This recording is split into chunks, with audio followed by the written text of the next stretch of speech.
नमस्ते मेरे प्यारे बच्चों, स्वागत है आपका अपने चैनल श्योर पाठशाला पर। आजकल हम भौतिक विज्ञान कक्षा 12 कर रहे हैं और उसी क्रम में आज हम पढ़ेंगे बहुल आवेशों के मध्य बल अध्यारोपण का सिद्धांत। तो क्या होता है, तो इसे समझ लें। तो इसे समझने से पहले आप इससे पहले की वीडियो देखें, उसमें आप कूलाम के नियम का सदिश रूप पढ़ें। यदि आपको वो अच्छे से क्लियर हो जाएगा तो ये भी आप समझ पाएंगे। तो आप डायग्राम को देखें। डायग्राम में आप देखिए, मैंने आवेश लिए एन आवेश Q1, Q1, Q2, Q3, Q4, Q5, Q6, Qn।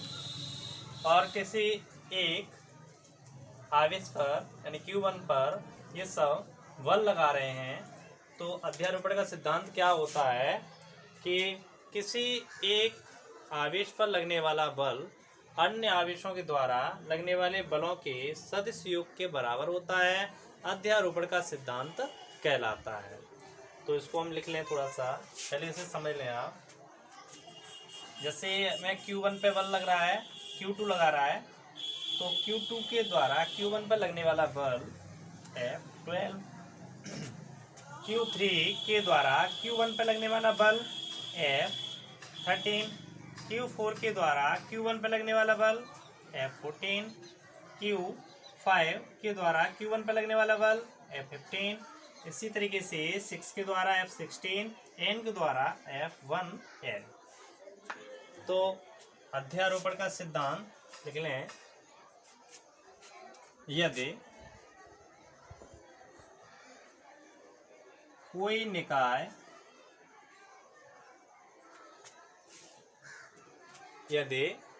निकाय अन्य आवेशों से मिलकर बना है, अन्य आवेशों से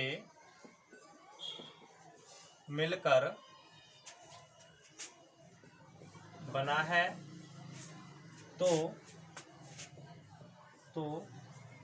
उनमें से किसी एक आवेश पर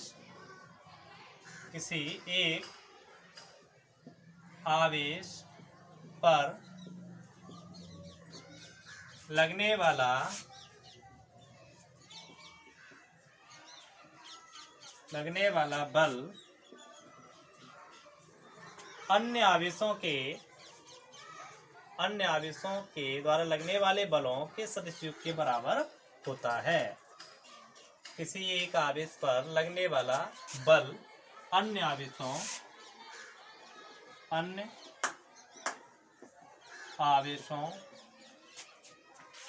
के द्वारा लगने वाले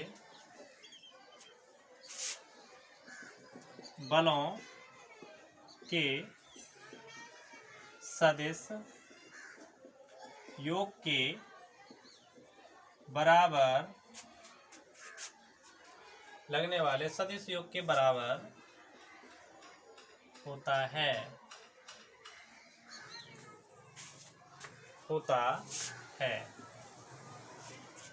यदि कोई निकाय अन्य आवेशों से मिलकर बना है, तो उनमें से किसी एक आवेश पर लगने वाला बल अन्य आवेशों के द्वारा लगने वाले बलों के सदिश योग के बराबर होता है।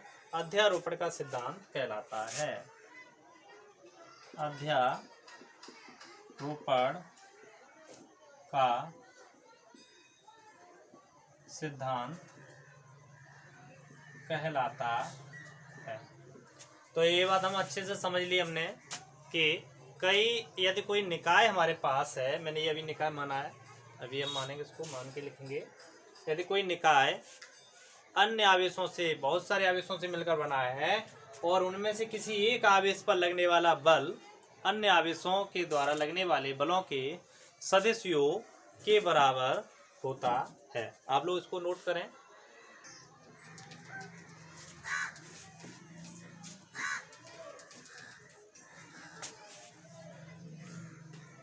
अब ये हम लिखेंगे, माना कोई निकाय n आवेशों कोई निकाय n आवेशों Q1 Q2 Q3 dot dot Qn से मिलकर बना है। Q1 Q2 Q3 dot dot Qn से मिलकर बना है। Q1 पर Q2 Q3 dot dot Qn के द्वारा लगने वाले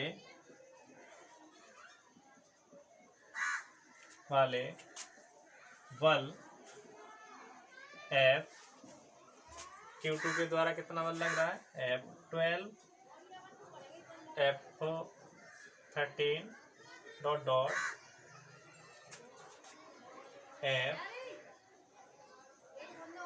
F1n। तो ये हमने लिख लिया, माना कोई निकाय n आवेशों Q1 Q2 Q3 dot dot Qn से मिलकर बना है, ये हमने मान लिया।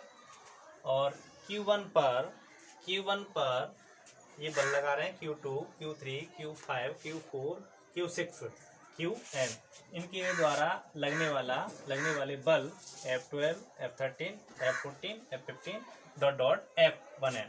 ठीक है, तो यहाँ हमें क्या प्राप्त होगा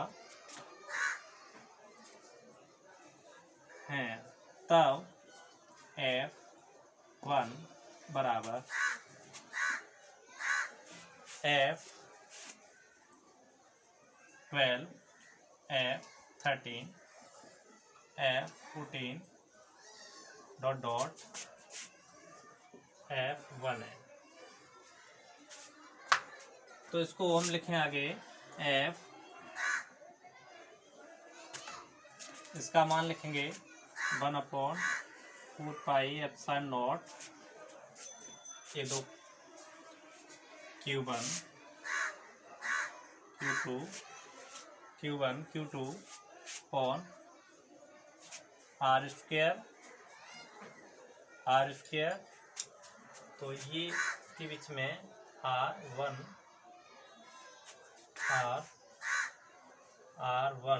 2 ले लेंगे, और नहीं आपको लेना है तो आप डायरेक्ट इसको इससे लिख सकते हैं R square R12 cap 1/4 pi epsilon not Q1 Q3 upon R square R13 cap 1/, इसी तरीके से n तक लेंगे हम 1/4 पाई एप्सिलॉन नॉट, आपने बना लिया होगा।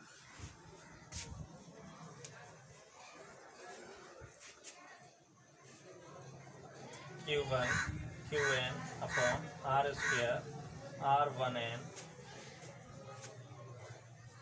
कैप, कॉमन ले लें इसमें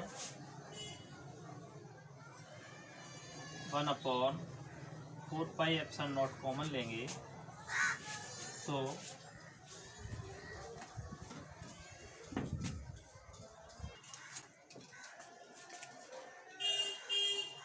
कॉमन ले लिया 1/4 एप्सिलॉन नॉट, क्या बचा Q1 Q2 upon R square R12 cap, Q1 Q3 सब और R square upon Q1 Q3 upon R square R13 सब इसमें cap plus dot dot Q1 Qn upon R square, और ये 1 इसमें 1n है। इसी प्रकार यदि हम किसी दूसरे आवेश पर लें तो कैसे लिखेंगे उसको, जैसे अब हमको 2 पर लेना है, 2 पर कैसे लिखेंगे, इसी प्रकार Q2 आवेश पर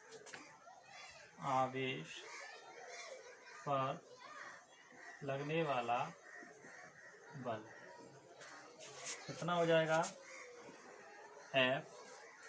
इधर हम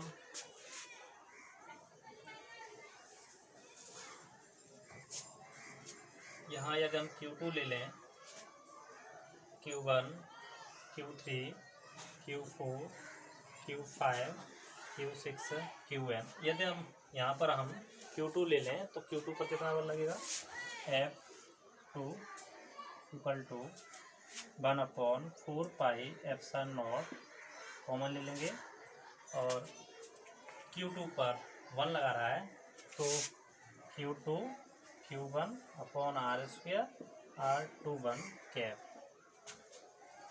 अब ये 3 लगा रहा है तो Q2 Q3 R²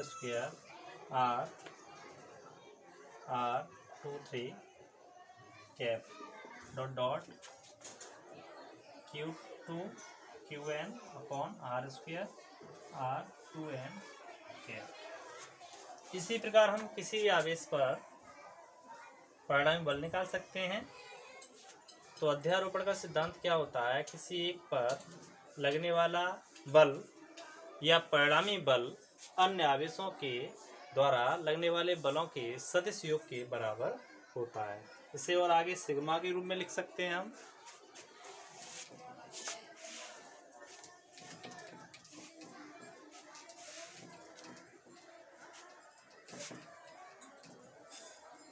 F1 equal to 1/4 pi epsilon naught sigma I equal to 2, कहाँ तक है ये n तक, Q1 QI upon R² R1I cap. ये हम इसको सिग्मा के रूप में लिख सकते हैं। अब हम जैसे पहला पद लिखें तो I बराबर यदि 2 रखें तो हमको कौन सा पद प्राप्त होगा, देखो इसको हटाइए, Q1 Q2 upon R² R12 cap, तो हमको फर्स्ट पद मिल गया। ऐसे अगर हम 3 लगाएंगे तो दूसरा मिलेगा और n लगाएंगे तो ये मिलेगा। तो ये हमने सिग्मा के रूप में लिख लिया। F1 vector equal to 1/4 pi epsilon naught sigma I equal to 2 n तक Q1 QI upon R² R1I cap. तो ये हमारा बहुल आवेशों के मध्य बल या अध्यारोपण का सिद्धांत कंप्लीट हो गया। यदि आपको ये वीडियो पसंद आई हो तो आप चैनल को सब्सक्राइब करें, लाइक करें और अपने दोस्तों में ज़्यादा से ज़्यादा शेयर करें।